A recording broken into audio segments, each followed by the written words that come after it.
Boa noite, meus irmãos, que a graça do Senhor seja com todos. Vamos abrir as nossas Bíblias na carta de Paulo aos Efésios, capítulo de número 2. Nós vamos ler os versos de 13 a 18.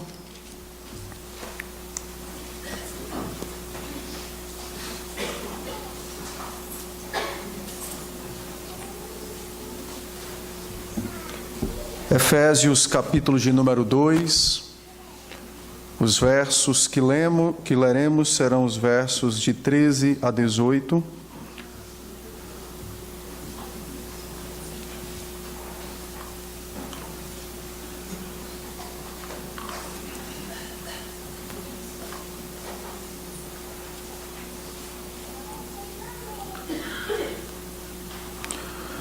Diz assim então a palavra do Senhor.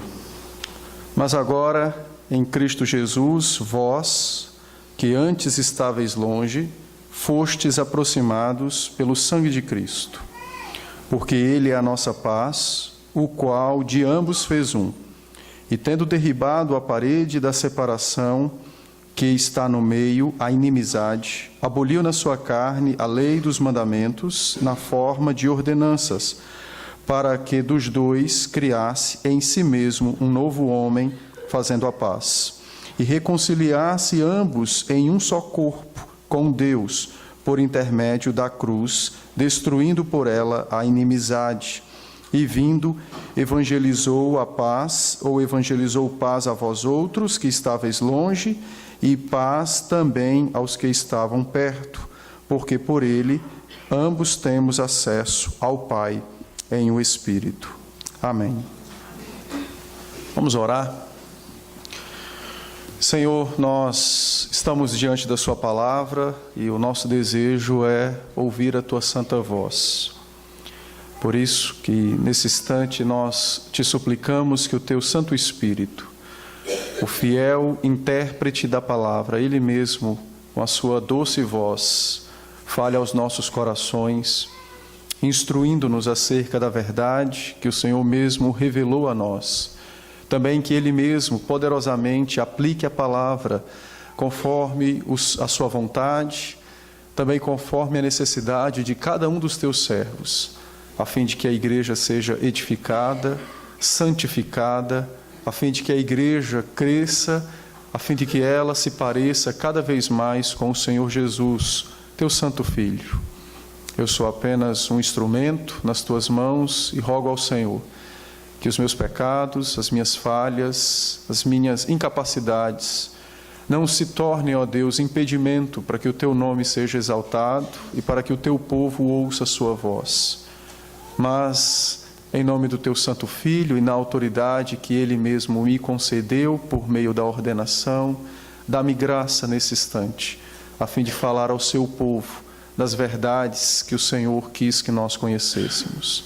Em Cristo, desperta o nosso coração, então, a ouvir o Senhor com santa atenção, com santa reverência. Em nome de Cristo nós oramos. Amém. Meus irmãos, os irmãos devem lembrar que domingo passado eu introduzi a exposição desse texto. Domingo passado eu expus aos irmãos os versos de 11 até o verso de número 14. Mas nós lemos toda a seção que vai do 11 ao 22. E na ocasião eu expliquei aos irmãos que esse texto se divide em 3 partes. Os versos de 11 a 13, de 14 a 18 e de 19 a 22. Essa seção, como um todo, destina-se à igreja a fim de esclarecer-nos a obra do Senhor Jesus e a sua aplicação, a aplicação dessa obra na igreja, quando o Senhor Jesus, por meio da cruz, destruiu a inimizade que existia entre Israel e os demais povos que existem na terra. Inimizade essa que foi estabelecida no Antigo Testamento por meio das leis cerimoniais, a fim de protegerem Israel da impureza, a fim de proteger Israel de se macularem com a impureza dos gentios. O objetivo de tudo isso era preservar a igreja, que naquele tempo ela estava misturada, imiscuiu-se no Estado de Israel, ou seja, a igreja e o Estado eram a mesma coisa. Entretanto, a igreja portou durante quase 4 milênios, a promessa da vinda do Senhor Jesus Cristo. E então foi necessário, até que Jesus viesse e cumprisse a promessa, foi necessário então que Deus se utilizasse de instrumentos, de modos, os quais Ele trouxe e revelou a nós no Antigo Testamento. E esses modos então, eles ao longo do tempo serviram para separar Israel do povo, dos demais povos da terra. E infelizmente o povo de Israel, na sua totalidade, não pertencer à igreja espiritual de Cristo, corrompeu-se, tomando estas leis ou estes muros como sendo o centro da vida e o centro da religião. E então eles passaram a serem inimigos dos demais povos, se utilizando de algo que Deus havia dado a eles. O apóstolo Paulo então nos escreve a fim de mostrar que essa inimizade foi desfeita, a fim de nos ensinar também que não existe mais uma igreja do Antigo Testamento ou uma igreja do Novo Testamento. Também nos escreve a fim de nos ensinar que Israel não é mais o povo de Deus, mas agora a igreja é o povo de Deus em Cristo Jesus. E a igreja é composta de todas e quaisquer pessoas, de todas e quaisquer nações, debaixo dos céus, e de judeus, observando que eles, no passado, eram o povo, então, da antiga aliança. Muito bem, lembrando aos irmãos estes princípios básicos, nós vamos prosseguir a partir do verso 14, e eu irei até o verso 18, e depois faremos algumas aplicações próprias para nós. Diz assim então a palavra do Senhor: porque Ele é a nossa paz, o qual de ambos fez um, e tendo derribado a parede da separação que estava no meio, a inimizade, aboliu na sua carne a lei dos mandamentos, na forma de ordenanças, para que dos dois criasse em si mesmo um novo homem, fazendo a paz. O apóstolo Paulo então nos diz que Cristo é a nossa paz. E eu expus na ocasião aos irmãos esse verso, eu irei apenas relembrá-lo. A expressão paz aqui, ou Ele sendo a nossa paz, o apóstolo está lembrando então das verdades estabelecidas no Antigo Testamento, como Miqueias capítulo 5, verso de número 5, onde a palavra prescreve absolutamente a vinda do príncipe da paz, aquele que faria a paz, o Deus da paz. O Talmud, que é o conjunto de escritos e tradições dos rabinos, eles usam também essa expressão, Ele é a paz, designada ao Senhor, ao Deus absoluto.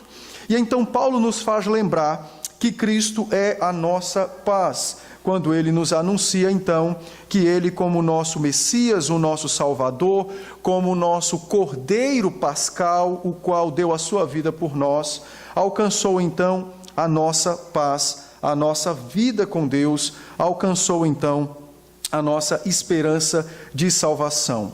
O Senhor Jesus Cristo, então, é tanto aquele que trouxe a paz, como é também o pacificador, pois Ele é tanto o que salva, como é aquele que se deu para que a salvação acontecesse.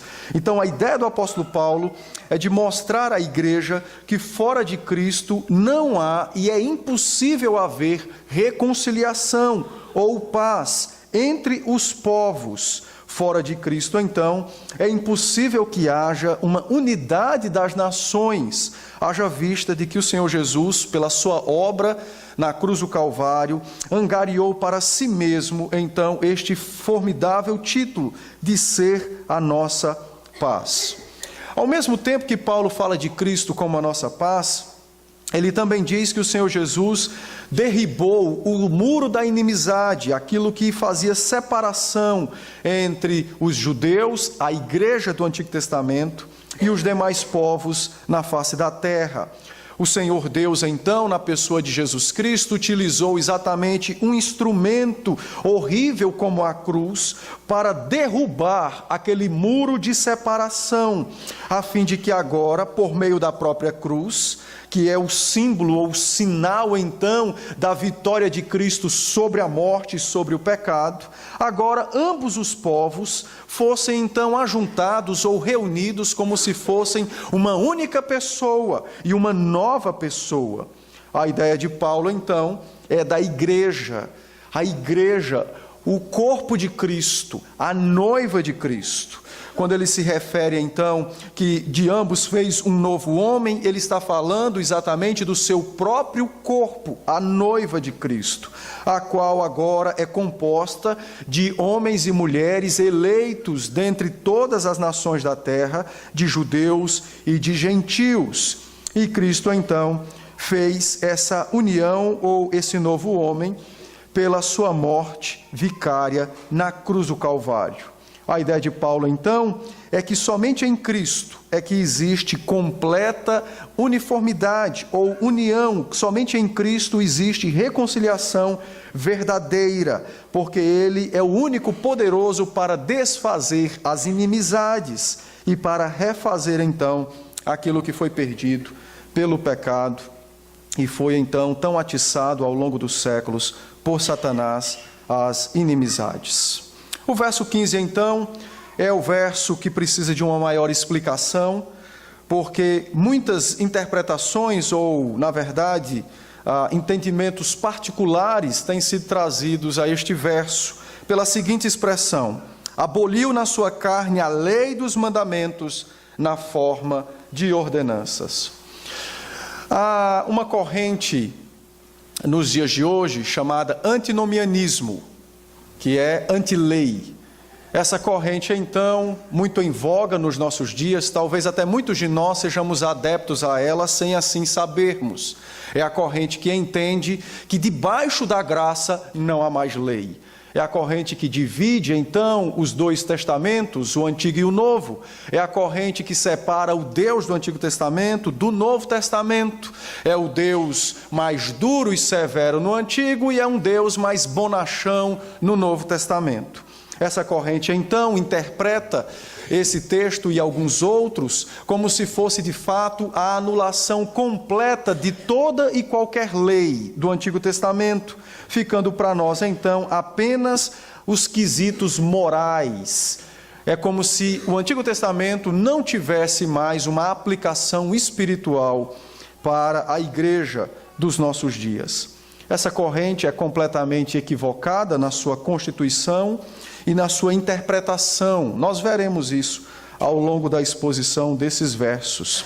Quando o Senhor Jesus diz que Ele aboliu a lei na forma de mandamentos, o apóstolo Paulo está nos lembrando aquilo que o próprio Senhor Jesus disse aos seus discípulos no texto de Mateus, conforme nós lemos, quando depois da confissão de Pedro de que ele era o Cristo, ele então advertiu a ele que era necessário ir para Jerusalém e padecer conforme estava prescrito ou conforme estava revelado no Antigo Testamento.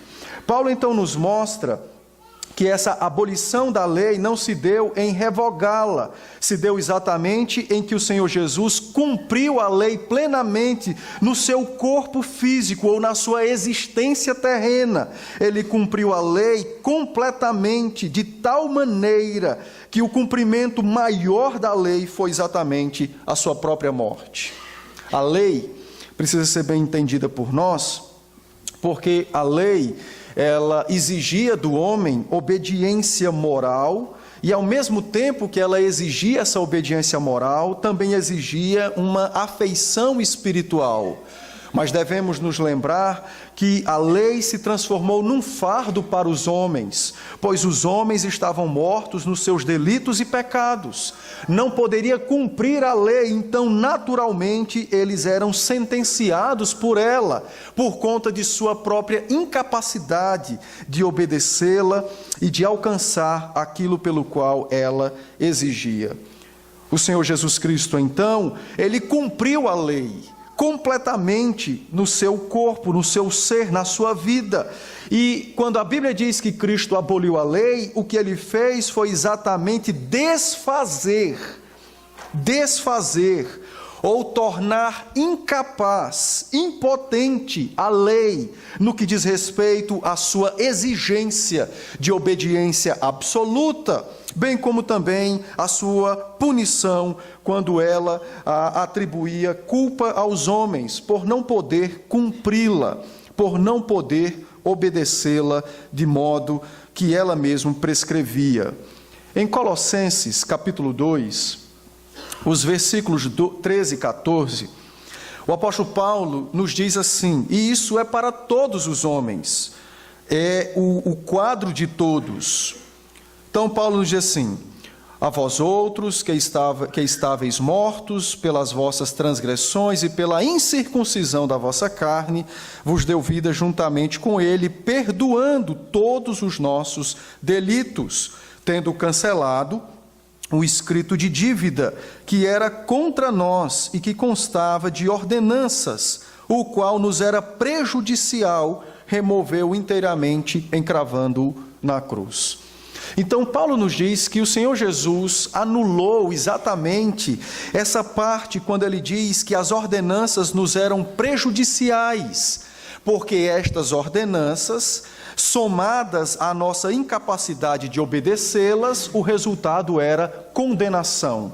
Então Cristo não aboliu as leis, não deixou a igreja sem leis.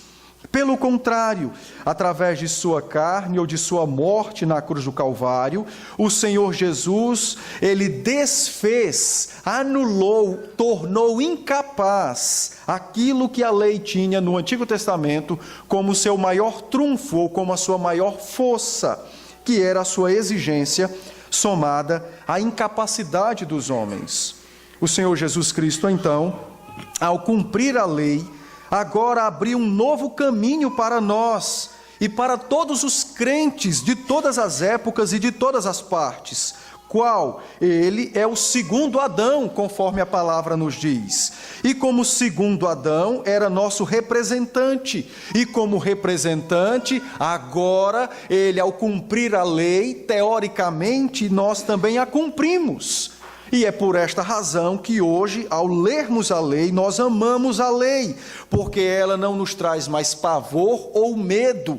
Pelo contrário, por meio da leitura da lei, eu vejo o meu Salvador à minha frente, que abriu os caminhos da salvação para mim. E por meio do meu Salvador, agora, eu tenho condições de obedecer à lei. Perfeitamente? Não, mas ela não me traz mais o medo ou o juízo da condenação, porque em Jesus Cristo esse juízo foi anulado e essa sentença foi desfeita. Eu não vou mais ser condenado pela lei se eu estiver em Cristo Jesus.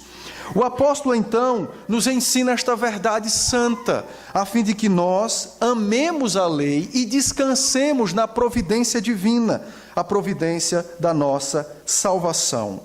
Mas é bem verdade que nós temos mais de um tipo de lei no Antigo Testamento. E a que lei Paulo se refere? Paulo se refere exatamente à lei cerimonial, pois esta lei apontava para ele, para o Senhor Jesus Cristo. A lei indicava em todos os seus artigos, em todas as letras da lei, ela indicava ou apontava o ódio de Deus pelo pecado e, ao mesmo tempo, ela mostrava a santidade absoluta de Deus, exigindo, então, de todos aqueles que se aproximassem de Deus, uma obediência santa e completa, ausente de falhas. Pois bem, essa lei cerimonial foi dada no Antigo Testamento como muros para proteger Israel das impurezas dos gentios. Ao mesmo tempo também, o povo de Israel tomou essas leis como sendo algo particular de Israel e as transformou no símbolo de sua fé, esquecendo que as leis apontavam para o Senhor Jesus Cristo. Deste modo, o próprio povo de Israel, a igreja do Antigo Testamento, também ficou alienada, desconheceu Deus, não reconheceu quando Cristo veio a esta terra. O próprio povo de Israel, ao criar inimizade com os demais povos, porque concentrou-se apenas na execução fria da lei, sem entender que havia uma aplicação espiritual dela, também se alienou de Deus e transformou-se ou tornou-se num povo inimigo de Deus, ainda que pertencesse a Deus, por conta de que estavam dentro da igreja ou dentro da aliança. É por essa razão, por exemplo, que você ouve o apóstolo Paulo dizer, então, que ele evangelizou paz aos que estavam longe e aos que estavam perto. Ou seja, o evangelho foi pregado também aos judeus, haja vista de que estes, pela sua alienação por conta do seu amor exacerbado com as leis cerimoniais, esqueceram-se do Senhor, daquele que havia dado as leis a eles. O Senhor Jesus Cristo, então, cumpriu cada exigência da lei, a fim de neutralizá-la, a fim de torná-la incapaz no que diz respeito, então, à sua aplicação a nós, no nosso relacionamento uns com os outros e também com o próprio Deus. A obediência do Senhor Jesus se deu de tal modo que ele teve que morrer, cumprindo uma lei cerimonial, o sacrifício do cordeiro pascal e dos demais cordeiros que eram então sacrificados em Israel, e ao mesmo tempo ele também ressuscitou, triunfando sobre sua própria morte, sobre Satanás, sobre o pecado, mas também triunfando para mostrar à igreja que ele havia conquistado então o poder e o direito de neutralizar a lei. É pela ressurreição de Cristo, então, que nós temos o direito de nos relacionar com Deus, sem ter a exigência de praticar todos os ritos que o Antigo Testamento prescreveu à igreja daqueles dias. É pela ressurreição de Cristo que nós podemos nos relacionar uns com os outros, sem termos de aplicar ipsilitri tudo o que a lei prescrevia nos relacionamentos entre os homens e as mulheres, ou entre os homens e os próprios homens. Agora, então, nós experimentamos um novo relacionamento entre nós mesmos e entre nós e o Senhor, nosso Deus, porque agora tudo aquilo que dirige o nosso relacionamento é exatamente o Senhor Jesus Cristo, porque é por meio dele que nós então temos paz. Também é importante dizer, meus irmãos, que as leis cerimoniais, as quais foram dadas no Antigo Testamento, elas cumpriram o propósito de serem os muros de separação entre Israel e a impureza dos gentios, até a chegada do Messias. O que nos torna puros hoje é exatamente a presença de Cristo em nós. Não é o que nós fazemos ou deixamos de fazer, mas é exatamente a presença do seu Espírito em nós. E, logicamente, se temos Cristo, nós odiamos tudo o que Cristo odeia e amamos tudo o que Ele ama. E a Bíblia nos diz que Ele odeia o pecado e ama a justiça. Então, agora sim, com o coração mudado, nós agora podemos dizer não às coisas que são pecaminosas e podemos dizer sim às coisas que são justas, porque o nosso coração está em Cristo. Sem Cristo, dizer não a algumas coisas e sim a outras é tão somente legalismo, ou seja, é querer santidade por meio da lei e não por meio da obra sacrificial do Senhor Jesus Cristo. Entendam, nós não temos permissão para fazer tudo o que queremos. Pelo contrário, agora com Cristo nós temos o poder para dizer não a tudo o que desejamos. Porque, como a palavra diz, o nosso coração é apressadamente para o mal, é rápido para se desviar. Então, com Cristo, nós podemos dizer não aos desejos corruptos do nosso coração, às seduções do mundo. E, ao mesmo tempo, com Cristo, nós podemos amar aquilo que nós não amávamos antes, a piedade, a santidade, nós agora temos, por meio de Cristo, condições de nos relacionar com Deus, não por aquilo que fazemos ou deixamos de fazer, mas por aquilo que o próprio Senhor Jesus Cristo é conosco e por nós e para nós. Muito bem, o texto também nos fala que o Senhor Jesus deveria cumprir cabalmente todo tipo de lei, haja vista de que ele, como nosso mediador, deveria se apresentar diante de nós e de Deus como homem perfeito. E é por esta razão que você vai ler todos os 4 evangelhos, e estes evangelhos se dão dentro do Antigo Testamento. É por isso que você vê Cristo cumprindo o sábado, tendo alguns ritos do Antigo Testamento, a fim de cumpri-los completamente. O Novo Testamento nasce pós-ressurreição, ou seja, a mudança das coisas, de algumas coisas, se deu pós-ressurreição, ou seja, a partir de Atos dos Apóstolos e das cartas. Muito bem, Paulo então nos diz que agora os crentes podem adorar a Deus com liberdade, porque quem os torna livres é o próprio Senhor Jesus Cristo. Todas aquelas exigências, que uma delas era ser judeu, adorar em Jerusalém, foi completamente anulada, porque agora em Jesus Cristo nós fomos feitos um único povo, e agora em Jesus Cristo não há mais essa aplicação da lei cerimonial no nosso relacionamento com Deus e uns com os outros. Não há mais essa aplicação da lei cerimonial no nosso relacionamento com o Senhor e na nossa busca pela pureza e pela santidade. O verso 16, ele então nos diz que o Senhor Jesus reconciliou ambos em um só corpo com Deus, por intermédio da cruz desfez a inimizade.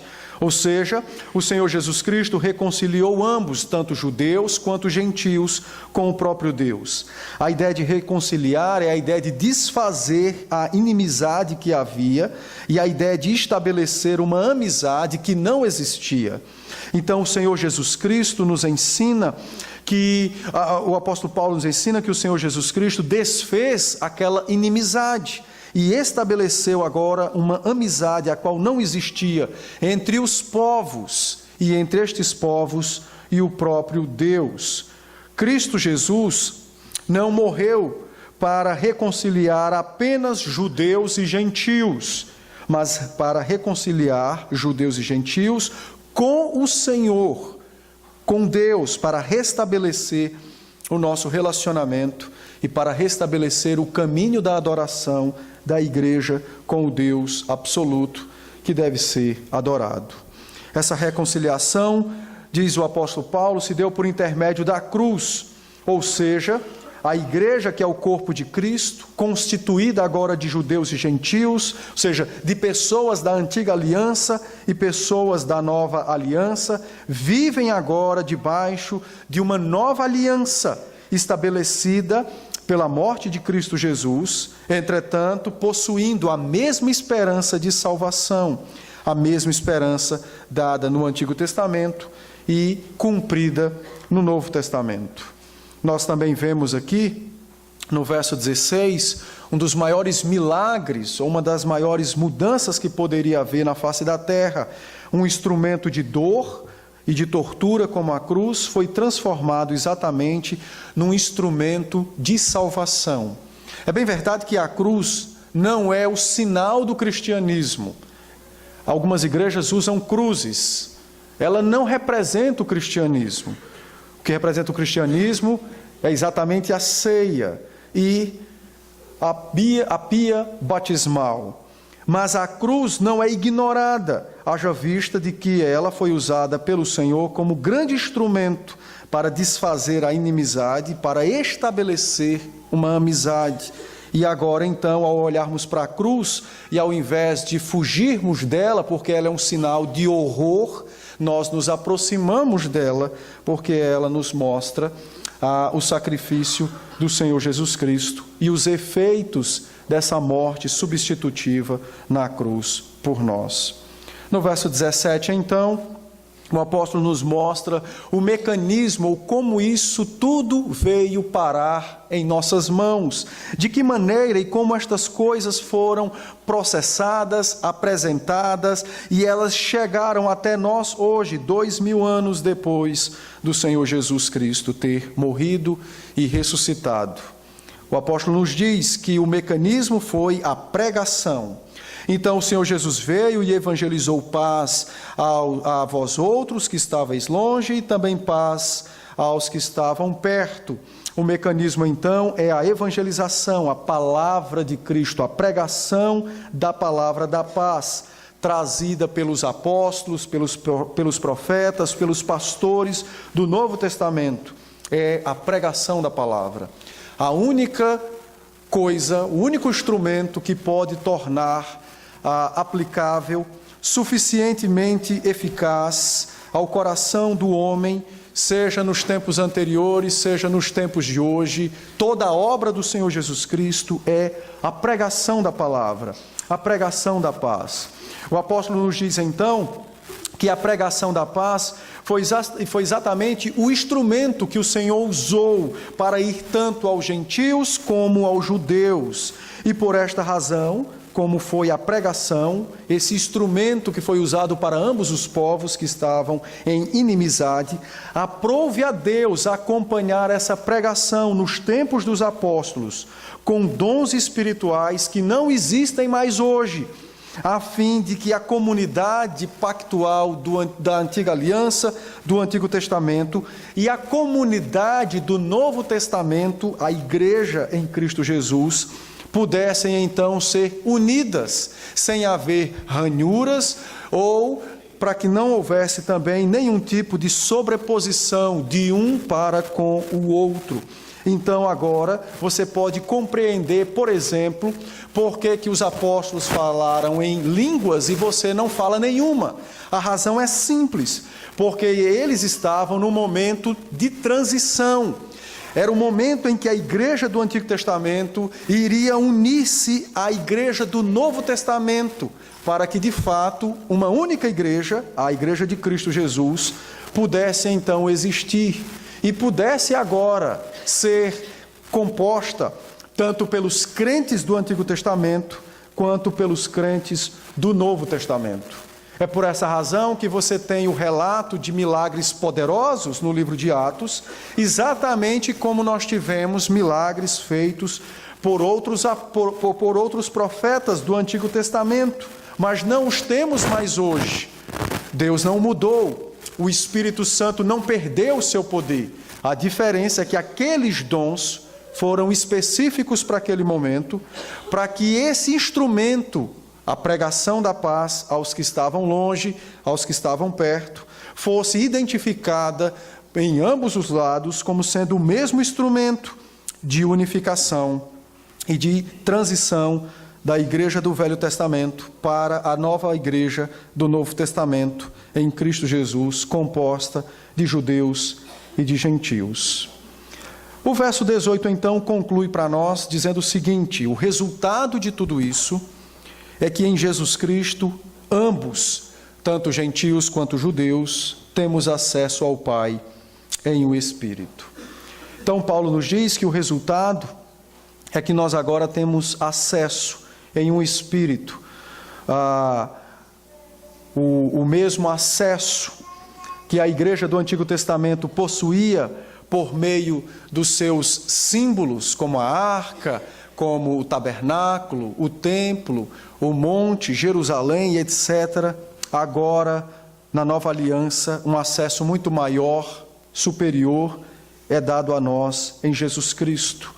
Esse acesso, então, nos é dado na pessoa do Espírito Santo, que agora faz com que qualquer pessoa que crê em Cristo, em qualquer parte da terra, relacione-se com Ele verdadeiramente e tenha-o como seu Salvador absoluto. Então, Paulo nos diz que o efeito ou o propósito final foi esse: fazer com que nós tivéssemos acesso ao Pai em um Espírito, o Espírito Santo. Eu quero fazer algumas aplicações para nós E a primeira delas é o seguinte: esse texto, ele serviu como um lembrete aos cristãos, aos crentes do passado, dos mais altos privilégios que eles possuem por terem sido alcançados por Jesus Cristo para a salvação, por terem sido incluídos na Igreja de Deus. Nós precisamos lembrar que em Cristo nós desfrutamos dos mais altos privilégios que poderíamos desfrutar na face da terra. Você não precisa mais voltar a Israel, a ir no Muro das Lamentações para orar e achar que Deus vai lhe ouvir. Você não precisa mais ir até o Rio Jordão ou ao Monte das Oliveiras para que de fato tenha uma experiência genuína com o Senhor Jesus Cristo. Também não precisa ir ao Templo de Salomão, aqui em São Paulo, achando que de fato é ali que Deus reside ou habita.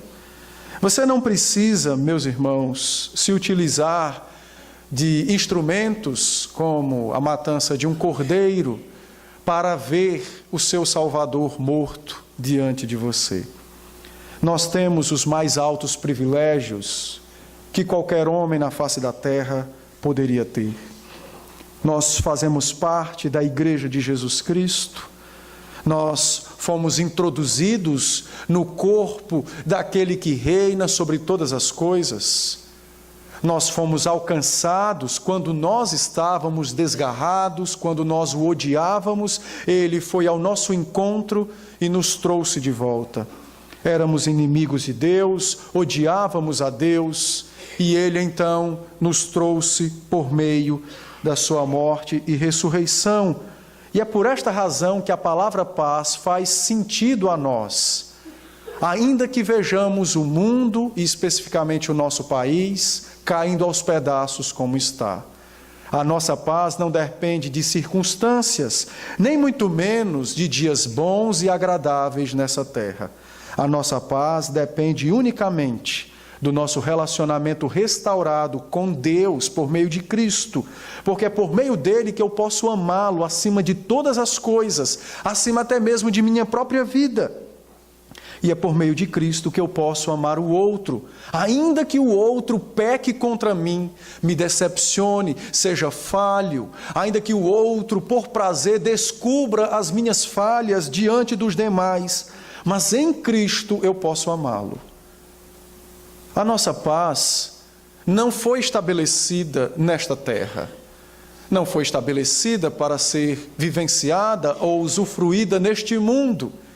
A nossa paz, ela inicia aqui, mas ela parte para a eternidade.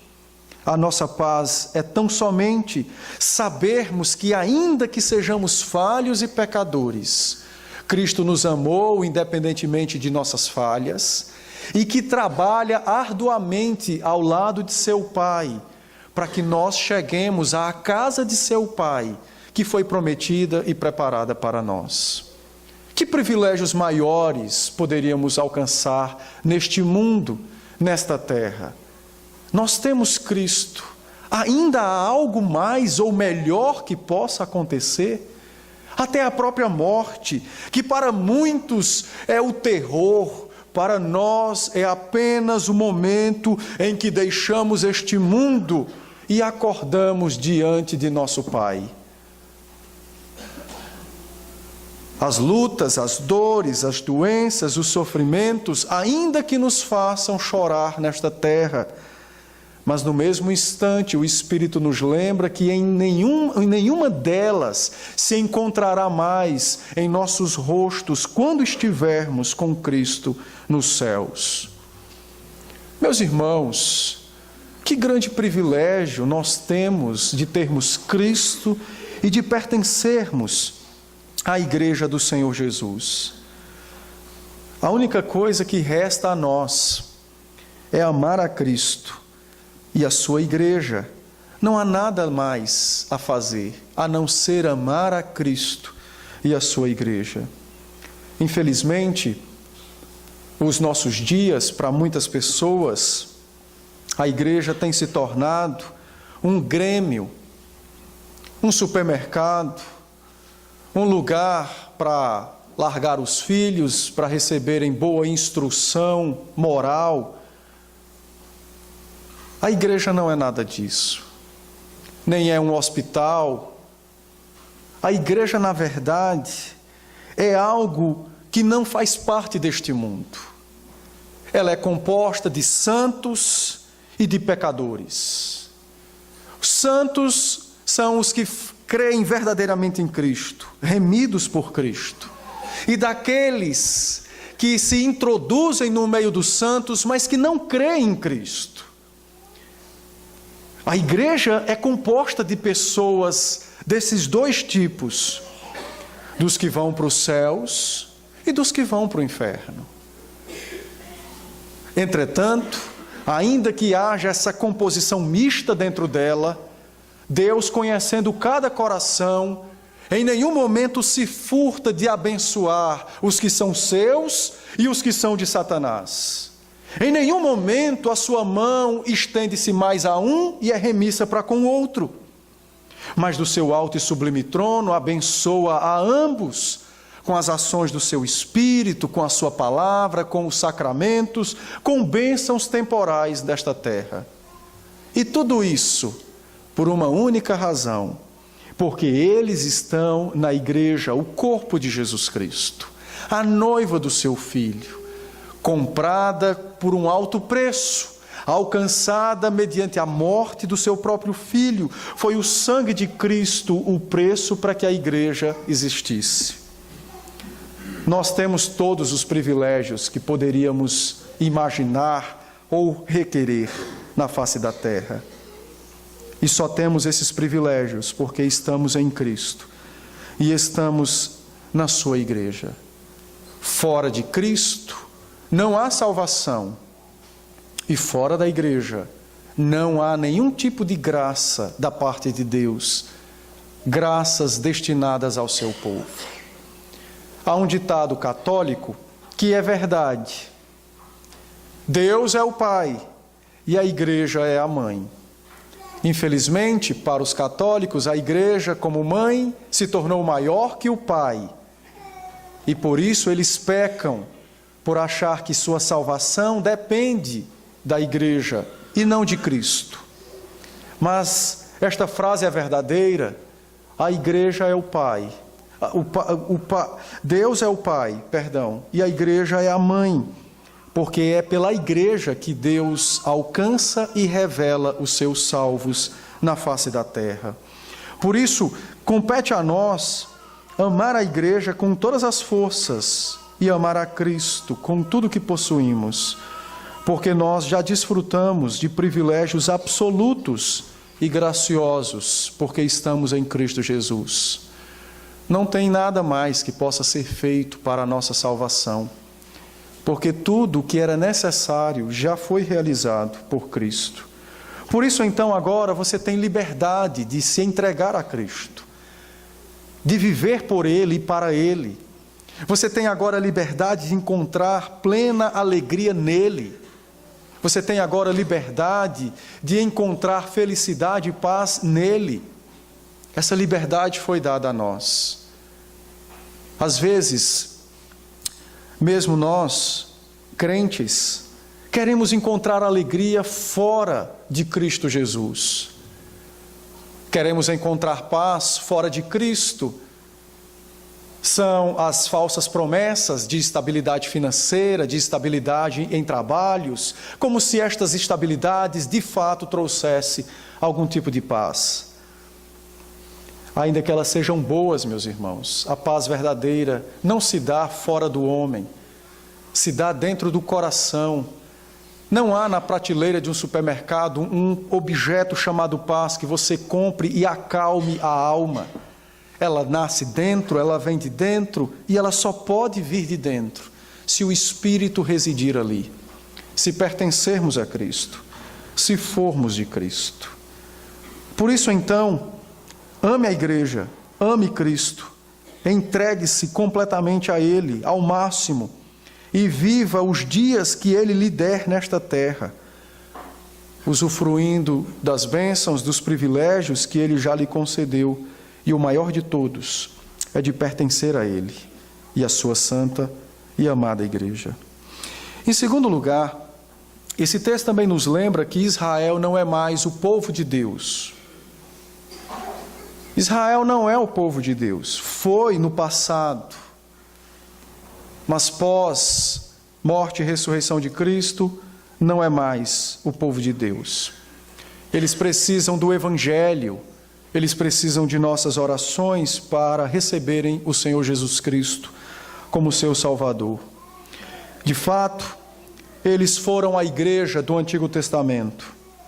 E existe algumas bênçãos que os acompanham até os dias de hoje, por conta dos votos e promessas que Deus estabeleceu com eles. Entretanto, eles não se constituem mais no povo de Deus sobre a face da terra. O povo de Deus sobre a face da terra é a igreja, composta de judeus e de gentios e de gente de todas as partes na face da terra. A igreja agora é composta por homens e mulheres que receberam Cristo, a promessa da salvação, o Salvador, e que amam a Cristo. É bem verdade que nós não podemos odiar Israel. Os esquerdas odeiam Israel porque são contra Cristo. Há uma diferença em odiá-los e em entender que eles não são mais o povo de Deus. Não compete a nós odiá-los, como a nenhum povo na face da terra. Compete a nós orar por eles, pedir que Deus os salve, assim como qualquer outro povo na face da terra. Mas não compete a nós odiá-los.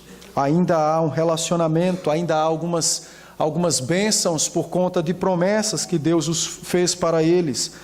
Promessas estas separadas hoje do Senhor Jesus Cristo. Antes estavam ligadas a Cristo, hoje não mais ligadas a Cristo. Então, é necessário que nós entendamos esta verdade. O povo de Deus somos nós, o povo que se relaciona filialmente com Deus, o povo que tem Deus como seu Pai, somos nós e todos aqueles que creem e que amam Cristo em qualquer parte da terra. Não é mais um único povo apenas, mas todos os povos que de fato confessam Cristo como seu Salvador, são povo de Deus e por esta razão são irmãos nossos e são membros da igreja do Senhor Jesus Cristo. Então nós precisamos entender estas coisas para não querermos voltar às práticas do passado, como nós temos visto em algumas denominações dos dias presentes, como se eles fossem o povo de Deus.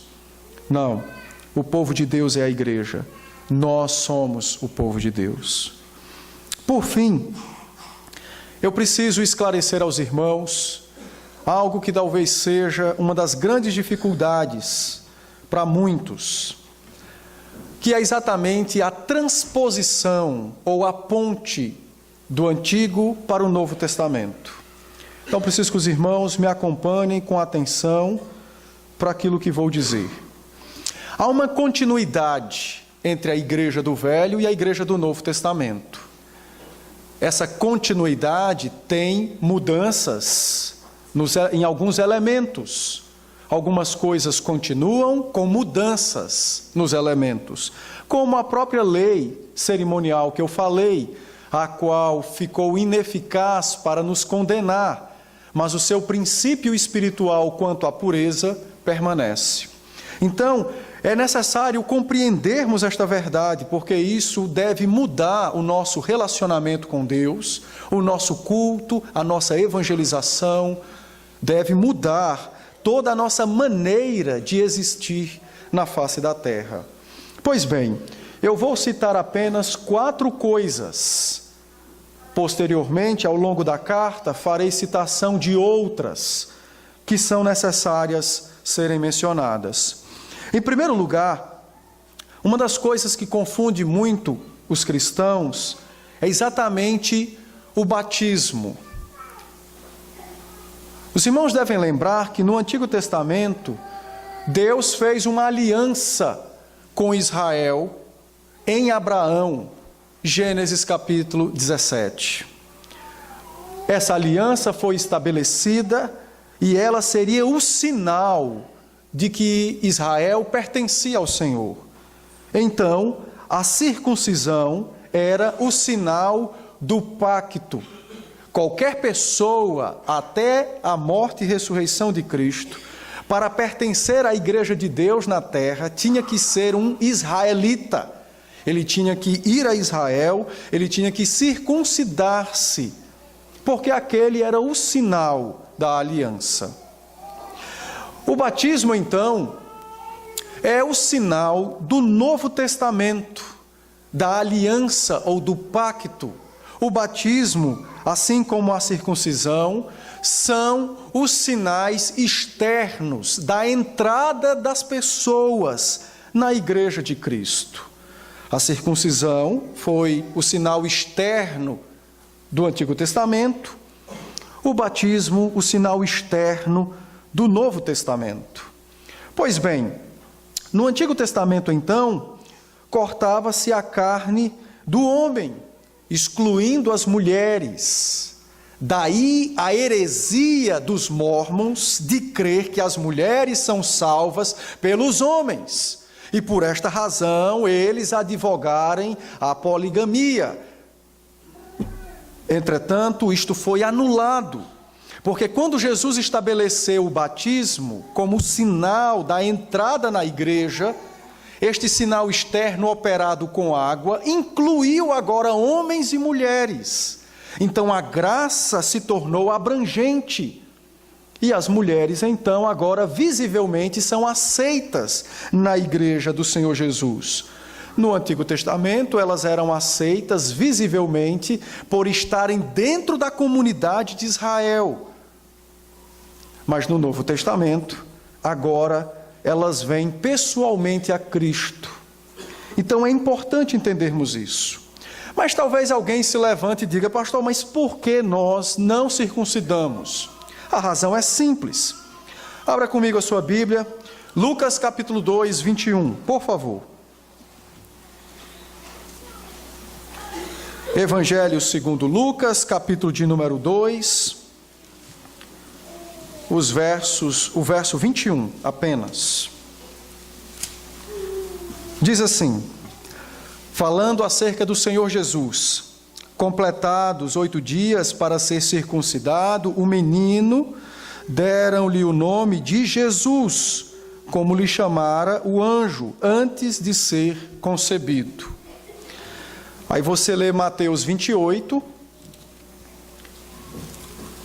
O Senhor Jesus, então, diz aos seus apóstolos o seguinte, 28, 18 a 20. Aproximou-se-lhe Jesus, dizendo: toda a autoridade me foi dada no céu e na terra, e de portanto fazei discípulos de todas as nações. Quem crer deve ser batizado em nome do Pai, do Filho e do Espírito Santo. O próprio Senhor Jesus, circuncidado ao 8º dia de nascimento, mudou com a autoridade que possuía o sinal do pacto. Mas dá para você entender que é o mesmo pacto, a mesma aliança, apenas com uma mudança do sinal externo? Pois bem, assim como havia crentes e incrédulos na igreja do Antigo Testamento, também há crentes e incrédulos na igreja do Novo Testamento. Todos aqueles que professam dizer que creem em Cristo e nós não conhecemos o coração, adentram as portas da igreja. São examinados, instruídos ao permanecerem em sua própria fala, recebem o sinal externo da aliança, que é o batismo. Percebe, por exemplo, que a ideia é de uma transposição? É por esta razão que nós não mergulhamos ninguém em águas. Porque se fosse assim, teria que ser cortada uma perna do homem no Antigo Testamento, para mostrar o quanto ele era crente. Na verdade, o sinal externo é apenas um sinal que aponta para uma mudança de coração. a qual o Espírito irá operar naqueles pelos quais Ele assim quiser operar, nos eleitos. Esta verdade precisa ser compreendida por nós, porque é por esta razão que nós batizamos as crianças. Os filhos dos crentes são introduzidos na igreja sem dizer que creem em Cristo. A razão é simples, porque era desta mesma maneira que o Senhor Jesus foi batizado ao 8º dia de nascido. E por esta razão, todas as crianças do Antigo Testamento também foram batizadas, usando essa linguagem, quando foram circuncidadas ao 8º dia de seu nascimento. Ou seja, a fé, a salvação, ela é operada dentro da igreja, pela pregação da paz, como nós vimos, pela atuação do Espírito no coração dos eleitos. Mas quem são os eleitos? Eu não sei, e o meu filho também não sei. Mas se eu creio em Cristo, o que me compete fazer é obedecer a sua ordem e trazer os meus filhos para serem incluídos dentro da aliança. E ainda que eles se percam indo ao inferno, mas sua vida nesta terra será alcançada por graças e por dádivas, das quais Deus determinou dar por meio da igreja, e somente a igreja. Os irmãos podem ler em várias passagens do Antigo Testamento, como Deuteronômio 2, que Deus abençoou Edom. Quem era Edom? Eram os filhos de Esaú, mas Esaú foi rejeitado, não era crente, mas porque era filho de Abraão, de Isaac, circuncidado ao 8º dia, pertencente à família ou à igreja de Cristo, Deus designou dádivas e bênçãos a ele. O mesmo aconteceu com os ismaelitas. Ismael foi rejeitado, não era o filho da aliança. E todo árabe na face da terra descende diretamente de Ismael. E por que este povo prospera e cresce sobremaneira? Porque há uma presença ou uma dádiva, há uma graça divina, ainda que isto seja prejudicial à igreja, mas há, por conta de que um dia Ismael pertenceu à igreja, ao povo da aliança. Foi circuncidado, diz as Escrituras, no mesmo dia em que o seu pai Abraão também foi circuncidado. Os irmãos percebem essa mudança ou essa transposição de um sacramento para o Novo Testamento, com apenas a mudança do sinal visível, mas a operação sempre foi a mesma, a do Espírito Santo, que alcançou todo eleito, tanto nos dias de hoje como nos dias de antigamente. Nós não batizamos crianças como os porque para eles existe a doutrina do bônus infantis, ou a bênção que é dada aos infantes para a salvação. Não. Nós batizamos os nossos filhos em obediência a Cristo, que nos ordenou trazer os nossos filhos para dentro da sua igreja, aonde a pregação está, aonde o Espírito atua, aonde o culto é prestado. Os instrumentos pelos quais designou Deus para salvar o seu povo estão dentro da igreja. Nada mais justo ou nada mais natural do que o filho de um salvo estar dentro deste ambiente onde a salvação é operada. É bem verdade que existem diversas denominações que não batizam crianças. E eu lhes digo por duas razões. Primeiro, porque não querem se parecer com católicos. Uma burrice. Por que não negam a Trindade também, se os católicos creem na Trindade como nós?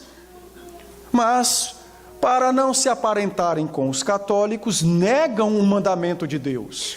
Privam os filhos de pertencerem à igreja.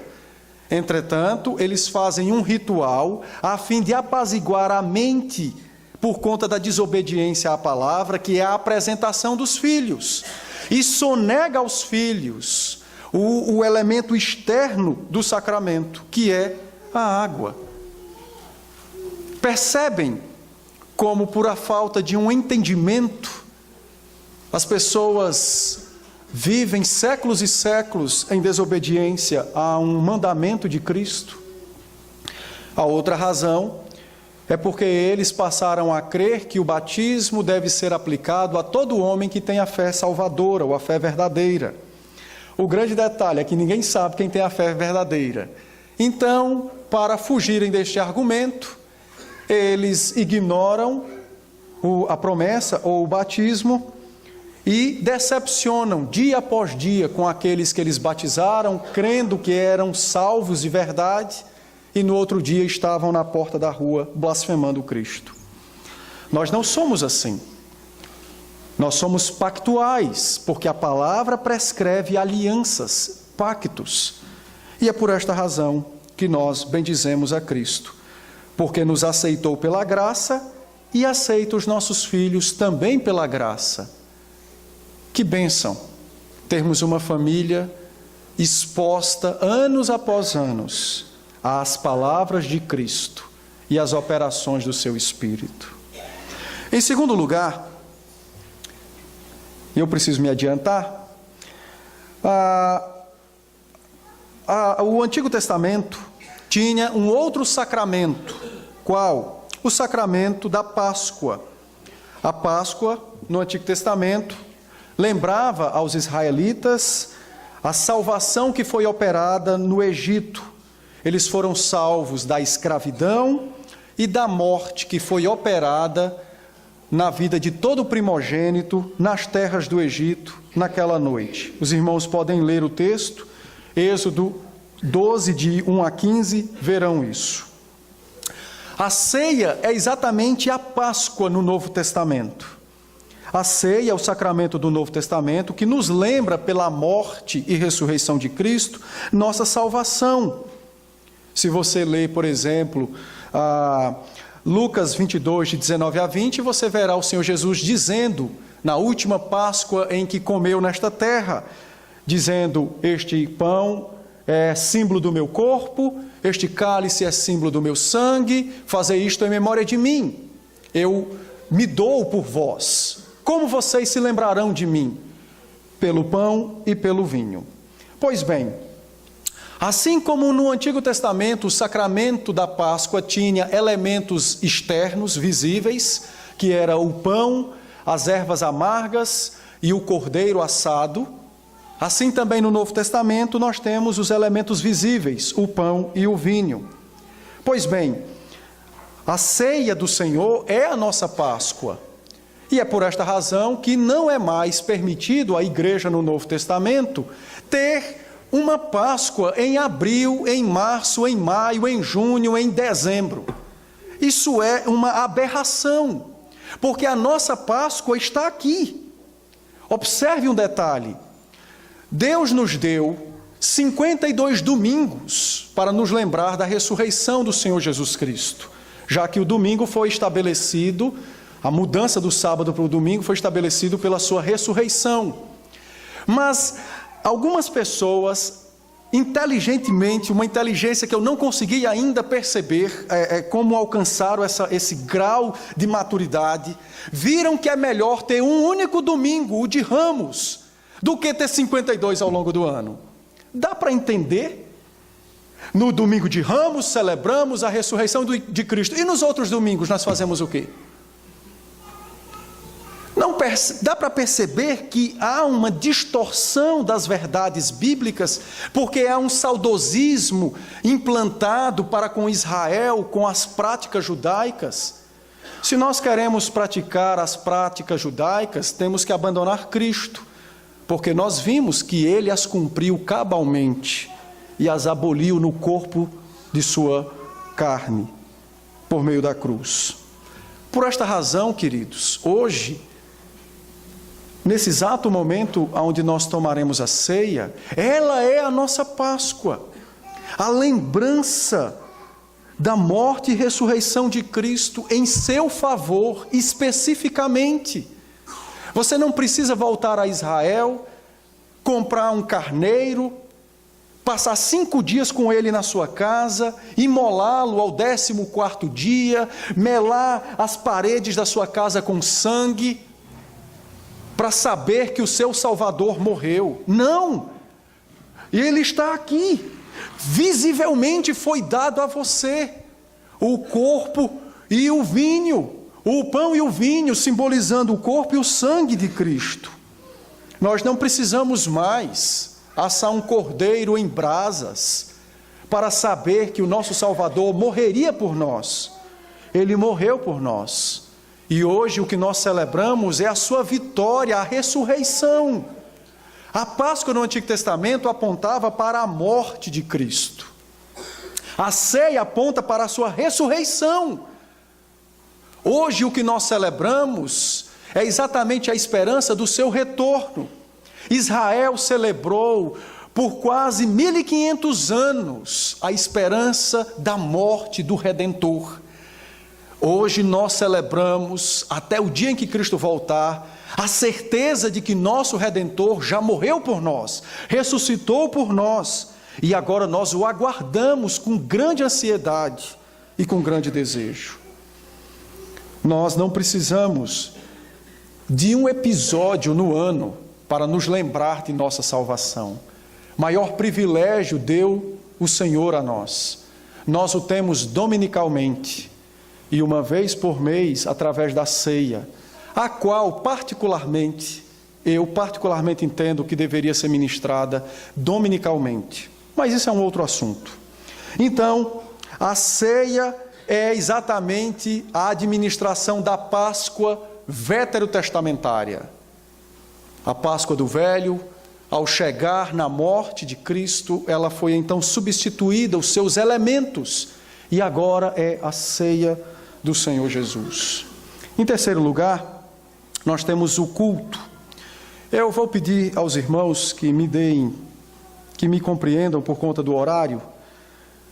Eu vou interromper, domingo que vem eu continuo a partir do culto e nós finalizaremos com a exposição dos outros 4 versos para terminarmos essa perícope da carta dos Efésios, capítulo 2, de 11 a 22. Peço aos presbíteros que venham aqui à frente.